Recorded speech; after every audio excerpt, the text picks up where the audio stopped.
Assalamualaikum warahmatullahi wabarakatuh. Saya Syihabuddin. Terima kasih banyak kerana anda berada di channel YouTube saya, dan terima kasih banyak jika anda telah tekan butang subscribe. Kalau belum tekan butang berkenaan, tekan butang itu sekarang. Jika ada video-video yang bermanfaat, insya-Allah akan ada di feed YouTube anda. Beberapa hari lepas saya terkejut dengan kenyataan daripada Ustaz Iqbal Zain bahawa manusia boleh menyoal malaikat. Lalu saya tulis satu kenyataan di Facebook saya, bantu saya buat semakan apa bukti manusia akan menyoal malaikat. Ketika menulis kenyataan itu, saya memang tak tahu dan tak ada apa-apa maklumat berkaitan tentang hal berkenaan. Saya tak pernah tahu ada manusia yang boleh menyoal malaikat, kerana yang kita tahu, malaikat mungkar, malaikat nakir yang akan menyoal kita. Ia sabit daripada hadis-hadis yang sahih daripada Nabi SAW berkaitan tentang hal ini. Nabi SAW sebut, al-muslimu idza su'ila fil qabri yashhadu an la ilaha illallah wa anna muhammadar rasulullah fazalika qawluhu yuthabbitu Allahu alladhina amanu bil qawli thabit fil hayati dunya wa fil akhirah. Seorang muslim apabila dia ditanya di dalam kubur, dia akan bersyahadah asyhadu alla ilaha illallah wa asyhadu anna muhammadan abduhu wa rasuluh. Demikian itu Allah Taala berfirman, Allah memperkukuhkan orang-orang yang beriman dengan ucapan yang teguh pada kehidupan dunia dan juga hari akhirat, dan dirujuk dalam Ibrahim ayat 27. Hadis yang kita sebut tadi adalah hadis sahih riwayat Al-Imam Al-Bukhari rahimahullah. Kemudian Ustaz Iqbal Zain komen pada post saya berkenaan dengan memberikan hujah beliau. Jom kita baca hujah beliau yang dia komen kat saya dan dia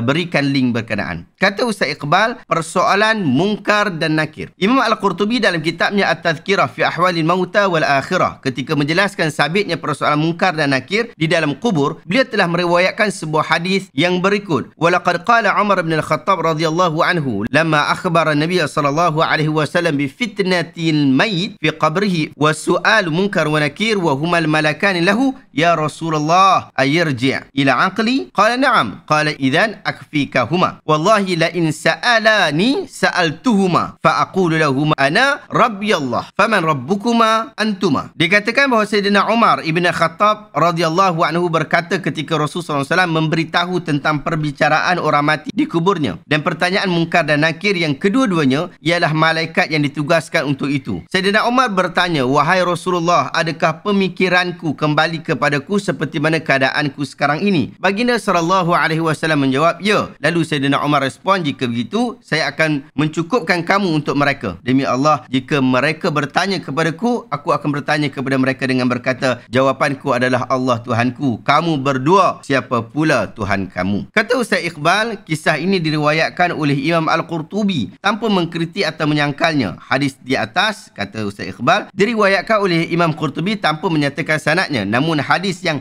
hampir serupa juga diriwayatkan oleh Imam Baihaqi dalam Al-I'tiqad. Beliau menyatakan bahawa hadis ini datang dengan berbagai jalur, ada yang sahih, ada yang mursal, walhasil ia saling menguatkan antara satu sama lain. Anda boleh rujuk lagi kenyataan Ustaz Iqbal Zain ini yang saya letakkan pada bahagian description. Cuma bahagian yang saya baca tadi adalah bahagian utama yang perlu kita jadikan rujukan semakan, rujukan untuk kita membuat penelitian yang lebih lanjut. Pertama, saya telah merujuk hadis yang disebutkan oleh Ustaz Iqbal Zain di dalam kitab Tazkirah oleh Imam Al-Qurtubi yang ditahqiq oleh Dr. Sadiq bin Muhammad, terbitan daripada Maktabah Darul Minhaj tahun 1425 Hijriah, lebih kurang tahun 2004. Dinyatakan hadis berkenaan pada muka surat 369 dengan muqaddimah penulis, maksud di muqaddimah Imam Qurtubi, yang kemudiannya muqaddimah ni beliau sebutkan lagi dalam kitab tafsir beliau ketika dia tafsirkan dalam surah At-Takatsur ayat 3 dan 4. Dia sebut al-imanu bihi wajibun wa tasdiqu bihi lazimun hasba ma akhbara bihi as-sadiq wa anna Allah ta'ala yuhyi al-'abd al-mukallaf fi qabrihi bi radd al-hayati ilayhi wa yaj'al lahu min al-'aqli fi mithli al-wasf alladhi 'asha 'alayhi liya'qila ma yus'alu 'anhu wa ma yujibu bihi wa yafhamu ma atahu min rabbih wa ma a'adda lahu fi qabrihi min karamatin wa hawanin. Beriman dengan kewujudan azab kubur dan ujian padanya, Arab sebut wa fitnatihi, merupakan satu kewajipan, manakala mengakuinya pula adalah satu kemestian. Berpandukan kepada apa yang diberitakan oleh Rasulullah SAW, Allah Ta'ala akan menghidupkan hamba yang mukallaf di dalam kuburnya dengan cara mengembalikan kehidupannya. Lalu ketika itu dia menjadi seorang yang boleh menggunakan akal seperti mana ketika dia hidup dahulu, supaya dia dapat menggunakan akal ketika menjawab soalan yang ditanya kepadanya. Demikian juga supaya dia boleh memahami apa yang dibawakan daripada Tuhannya. Demikian juga dapat mengetahui apakah yang telah disediakan di dalam kuburnya, sama ada berupa kemuliaan atau kehinaan. Wa hadha huwa madhhabu ahli sunnah walladhi alaihi al-jama'atu min ahli al-millah wa lam tafham sahabah alladhina nazala al-Qur'an bi lisanihim wa lughatihim min nabiyihim alaihi salam ghaira ma dhakarna wa kadzalika tabi'una ba'dihim ila halumma jarra. Inilah pandangan ahli sunnah serta kelompok-kelompok ahli millah ataupun ahli sunnah wal jamaah. Justru itu para sahabat yang Al-Quran telah turun dengan lidah dan bahasa mereka. Mereka tidak faham tentang ajaran Nabi mereka melainkan seperti mana yang telah kita sebutkan. Demikian juga orang-orang yang mengikuti mereka kemudian-kemudiannya. Setelah itu Al-Imam Al-Qurtubi bawakan hadis yang Ustaz Iqbal sebutkan di dalam post beliau. Daripada mukadimah yang disebutkan oleh Imam Al-Qurtubi sebelum menyebutkan hadis, kita dapat faham bahawa Imam Qurtubi ini dia mahu membawakan bukti untuk beberapa perkara. Pertama, dia nak bawa bukti untuk beriman dengan azab dan soal jawab kubur itu adalah sebahagian daripada akidah Ahlussunnah wal Jamaah. Yang kedua, manusia akan dikembalikan akal fikirannya ketika berada di alam barzakh supaya mereka dapat menjawab soalan daripada malaikat. Yang ketiga, akhirnya Imam Al-Qurtubi berikan salah satu dalil yang menyebutkan hal itu, tetapi dalil ini adalah dalil yang ringan kerana buku At-Tazkirah ini adalah buku dalam kategori yang ringan. Pun begitu, ia tidak menyatakan sanad hadis ini dan Ustaz Iqbal setuju menunjukkan bahawa hadis ini tidak sahih secara umumnya dalam ilmu hadis, dalam disiplin ilmu hadis. Tapi mungkin ia mempunyai syawahid di dalam hadis-hadis yang lain, sama ada ia akan menjadi hasan ataupun ia boleh jadi sahih. Apabila saya rujuk kitab yang ditahqiq oleh Dr. Sadiq bin Muhammad, ia menyatakan rujukan yang Imam Qurtubi sebut tu mungkin ada lagi tempat-tempat yang lain yang kita boleh korek-korek dan boleh jadi mana tahu kita kata kita boleh dapat hadis ini dalam sandaran-sandaran yang sahih. Di dalam nota tahqiq Dr. Sadiq, dia menyatakan bahawa hadis ini juga disebutkan dalam Musnad Al-Harith Ibn Abdul Bar dalam At-Tamhid dan Mizan I'tidal oleh Imam Az-Zahabi. Disebut ada 3 sumber yang lain menyebutkan tentang hadis ini. Jadi jom kita rujuk dalam kitab-kitab berkenaan. Dalam Musnad Al-Harith, hadis itu tak sebutkan bahawa Umar bertanya malaikat. Ia berhenti pada idzan akfikahuma. Jadi tak ada riwayat yang kata Umar tanya malaikat dalam Musnad Al-Harith. Kemudian kita rujuk lagi. Seterusnya ialah kenyataan daripada Ibn Abdul Bar dalam kitab At-Tamhid. Ia merekodkan pada juzuk ke-14 halaman 244. Sama juga, tak ada tambahan kata-kata Umar menyoal malaikat. Kemudian rujukan yang ketiga, rujukan daripada kitab Imam Az-Zahabi sendiri, iaitu Mizan I'tidal. Ia juga tidak merekodkan kata-kata Umar yang menyoal malaikat. Ia terhenti kepada idzan akfikahuma. Cuma menariknya di sini Imam Az-Zahabi mengatakan riwayat itu tak sahih kerana ada perawi bernama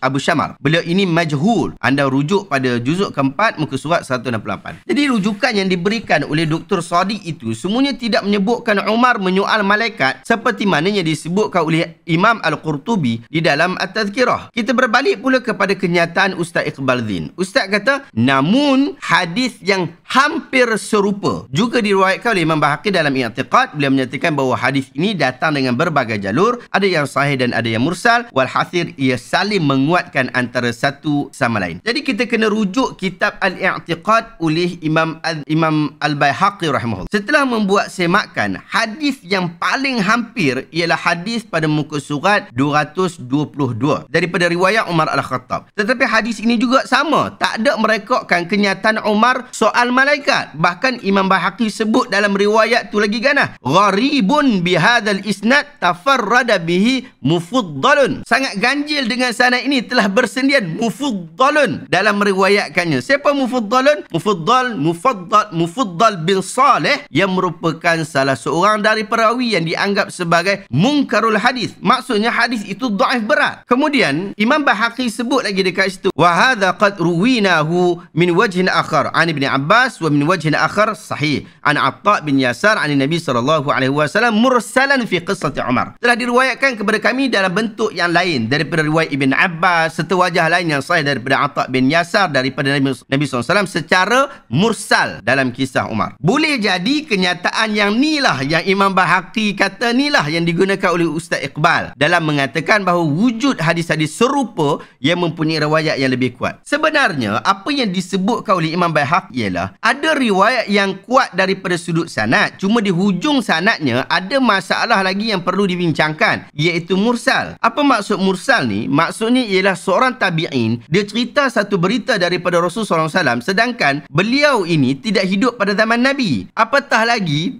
dia tak sebut pun siapakah sahabat Nabi yang cerita kisah tu. Dalam sanad mursal yang disebutkan oleh Imam Bahaqi yang kita rekod dalam i'tiqad tu, dia ialah Atha bin Yasar. Dia lahir pada zaman pemerintahan Osman, iaitu pada tahun 29 Hijriah. Dia tak pernah jumpa Nabi pun. Umar pun dia tak pernah jumpa. Jadi macam mana dia boleh sampaikan sesuatu yang datang daripada Nabi? Dia bukan sahabat Nabi. Dia adalah orang yang mengikuti sahabat Nabi, tetapi dia tak bagi tahu. Dia dapat tahu daripada sahabat Nabi siapa yang menyebutkannya. Kita bukan boleh main-main mimpi lalu riwayatkan. Hadis ni dia ada disiplin sebab ia berkaitan dengan agama kita. Maka riwayat mursal oleh Atha bin Yasar ini adalah lemah dan tak boleh diterima disebabkan sanadnya ada masalah, sanad dia terpotong. Apatah lagi hadis mursal ini pun tak sebut pun cerita Umar tanya malaikat. Tak ada sebut pun dia soal mungkar dan nakir. Jadi macam mana Ustaz Iqbal boleh sebut bahawa ia ada riwayat yang hampir serupa? Ia tak serupa pun. Ini adalah salah satu daripada jenis falasi. Premisnya betul tapi kesimpulannya menyimpang. Contohnya ada orang kata manusia adalah mamalia, kucing juga mamalia. Jadi manusia adalah kucing. Ini tak betul. Dalam kes ini wallahu alam nampak Ustaz Iqbal melakukan falasi, iaitu ada riwayat mursal mengatakan Umar bertanya, adakah akalku akan dikembalikan? Riwayat yang ni boleh ditimbang untuk diterima sebab dia mursal. Ulama berselisih pendapat berkaitan tentang hadis mursal. Paling tinggilah kita kata ia adalah hadis dhaif ringan. Jadi dia boleh timbang lagi. Kemudian ada satu lagi kenyataan mengatakan Umar bertanya, adakah akalku akan dikembalikan? Lalu Umar soal malaikat. Tetapi riwayat yang kedua ni tidak ada sandaran. Kemudian Ustaz Iqbal buat kesimpulan bahawa yang tak ada sandaran tadi, jadi ada sandaran disebabkan ada sebahagian kenyataan dalam hadis yang tidak ada sandaran tadi itu wujud dalam hadis yang mursal tadi. Dia gabungkan macam tu. Ini falasi yang jelas setelah kita membuat semakan rujukan. Kalau nak kata hampir serupa, Ustaz Iqbal kena datangkan hadis yang Umar soal malaikat. Baru cerita masuk tajuk. Bukan sekadar hadis Allah mengembalikan akal Umar ketika dalam kubur. Dalam dapatan semakan saya, tidak ada satu pun riwayat yang menyebutkan Umar bertanya malaikat. Kesemua riwayat yang disebutkan oleh para ulama dalam kitab-kitab mereka dalam isu ini terhenti pada perkataan idzan akfikahuma atau arju akfikahuma. Tak ada cerita Umar tanya malaikat seperti mana yang wujud dalam kenyataan tanpa sanad oleh Imam Al-Qurtubi dalam kitab At-Tazkirah. Demikian juga sifat tanpa sanad ini direkodkan di dalam syarah Sunan Abu Daud oleh Ibn Ruslan dan tafsir Ruhul Bayan oleh Ismail Haqqi. Menariknya pentahqiq syarah Sunan Abu Daud tu dia siap sebut lagi, dia kata hadhihi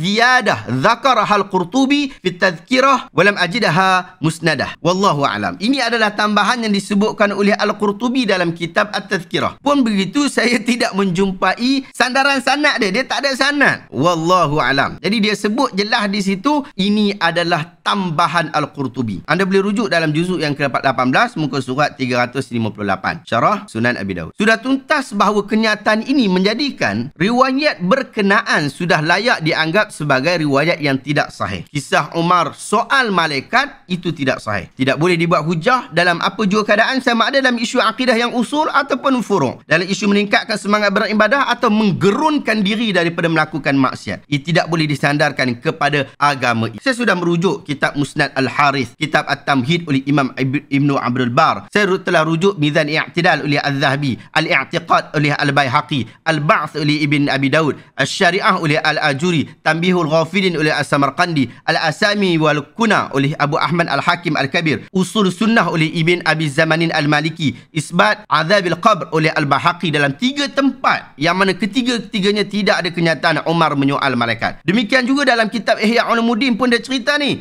pada muka surat 503 jilid ke-4, tapi tidak ada soalan Umar kepada malaikat. Dalam kitab-kitab yang saya rujuk itu memang benar ada hadisnya yang dhaif berat kerana perawinya matrukul hadis, seperti riwayat Mufaddal bin Saleh dalam Al-Ba'th oleh Ibn Abi Daud dan Al-I'tiqad oleh Al-Bahaqi. Ada juga dalam kategori mursal iaitu dhaif ringan seperti dalam Musnad Al-Haris daripada riwayat Atha bin Yasar. Tapi dalam riwayat-riwayat ini tidak ada satu pun yang menyebutkan tentang soalan Umar kepada malaikat. Sahabat-sahabat, saya dapati para ulama menggunakan hadis yang yang dikatakan oleh Ustaz Iqbal sebagai hampir serupa itu adalah bertujuan menyatakan bahawa manusia akan dikembalikan akal fikiran setelah meninggal dunia. Imam Al-Ghazali rahimahullah dalam kitabnya Ihya Ulumuddin, dia sebut ini adalah nas yang jelas pada menyatakan bahawa akal tidak berubah setelah kematian. Ia tidak berubah dengan kematian, yang berubah hanyalah badan dan anggota sahaja. Oleh itu, ini menjadikan seseorang yang mati adalah seorang yang masih mempunyai akal, sangat mengetahui dengan kesakitan serta kelazatan, seperti mana akalnya tak berubah sedikit pun. Anda boleh rujuk pada muka surat 503 jilid yang keempat. Jadi hadis berkenaan bukanlah bertujuan untuk nak buktikan bahawa manusia boleh soal malaikat, sampai tahap tanya malaikat pula tentang soalan yang sama ditanya kepada mereka, tetapi sekadar menunjukkan bahawa kita menjawab soalan berdasarkan kepada kemampuan dan kewarasan akal kita, kemampuan kesolehan kita, amalan kita dan kewarasan akal kita. Tak ada jalan nak bohong dah pada waktu tu, tak ada jalan nak belagak dah pada waktu tu. Dan apabila diberikan nikmat, kita akan dapat merasai kebahagiaan nikmat itu sebab kita ada akal untuk fikir tentang kenikmatan. Demikian juga apabila diberikan azab, kita ada akal untuk merasai penderitaan. Bukan kita jadi bodoh piang saja bila kena azab kita buat dek saja, bila dapat nikmat pun kita buat dek saja. Tak, akal kita yang secara sedar akan gembira bila diberikan nikmat, akal kita yang secara sedar akan merasa sedih, merasa sakit apabila diberikan azab. Demikian juga dalam isu ni, kita tak boleh tambah-tambah apa yang tidak disebutkan di dalam riwayat yang sabit. Ini adalah isu perkara gaib, isu rahsia Allah yang Allah Ta'ala simpan dan tak bagi tahu dekat kita. Ya Allah bagi tahu tu, kita kena pegang sungguh-sungguh. Telah sabit riwayat-riwayat bahawa malaikat akan bertanya kita dengan soalan-soalan yang serius. Maka kita beriman dengannya dan merasa cukup dengannya. Tak payah pi tambah lagi, tak ada keperluan lagi untuk kita bertanya. Kalau aku dapat soalan daripada malaikat, nanti aku akan tanya malaikat balik sebab aku nak kelentong dia ke, ataupun aku rasa aku lagi bagus daripada dia ke. Tanya pula soalan dengan soalan. Tak boleh. Bahkan apa keperluan kita pada waktu itu untuk bertanya malaikat, mempersoalkan malaikat, sedangkan ketaatan mereka bukan lagi satu persoalan. Allah Ta'ala sebut, wa qalu ittakhadha ar-rahmanu walada subhanah bal ibadun mukramun la yasbiqunahu bil qaul wa hum bi amrihi ya'malun. Orang-orang yang zalim berkata Tuhan yang Maha Pengasih telah menjadikan malaikat sebagai anak. Subhanallah. Sebenarnya para malaikat itu adalah hamba-hamba yang dimuliakan. Mereka tidak berbicara mendahului Allah dan mereka hanya mengerjakan perintah-perintah Allah sahaja. Anda boleh rujuk dalam surah Al-Anbiya ayat 26-27. Maka kenyataan bahawa manusia boleh bertanya malaikat dengan maksud mempersoalkan malaikat pula tidak ada sandaran daripada nas-nas yang sahih, hasan ataupun daif. Ia adalah kesilapan di dalam menukilkan. Ia adalah tambahan yang disebutkan oleh Imam Al-Qurtubi tanpa sebarang penguat daripada mana-mana hadis. Hentikanlah menyebarkan tentang isu-isu seperti ini. Saya nak bagi senang hati jugalah, mungkin ada orang kata macam-macam. Kalau contoh ada orang jawab perkataan idzan akfikahuma itu adalah hujah bahawa Umar akan menyoal malaikat, pun tak betul. Sebab boleh difahami idzan akfikahuma itu dengan maksud dia menjawab apa yang telah diikuti daripada ajaran Nabi Muhammad. Maksudnya, cukuplah engkau wahai Rasulullah sebagai hujah untuk mereka berdua. Wallahu ta'ala a'lam. Video saya ini anda boleh cabar dengan anda datangkan bukti bahawa wujud riwayat yang mengatakan Umar menyoal malaikat Munkar Nakir daripada kitab-kitab hadis, sama ada ia sahih, sama ada ia hasan ataupun ia dalam kategori hadis dhaif ringan. Kalau hadis dhaif berat ni, dia tak termasuk di dalam hujah. Wallahu ta'ala alam. Sahabat-sahabat, kita sembang panjang berkaitan tentang hal-hal seperti ini. Ia adalah saya akan ringkas berkaitan tentang ilmu hadis. Jika anda berminat untuk dapatkan buku saya berkaitan tentang ilmu hadis, asas ilmu hadis untuk pelajar sirah, anda boleh dapatkan buku berkenaan. Saya letakkan link dekat bahagian description. Wallahu ta'ala alam. Terima kasih banyak sahabat-sahabat. Jika anda rasa video hari ini bermanfaat, jangan lupa untuk tekan butang share. Semoga orang lain juga mendapat manfaat yang sama. Terima kasih banyak. Assalamualaikum warahmatullahi wabarakatuh.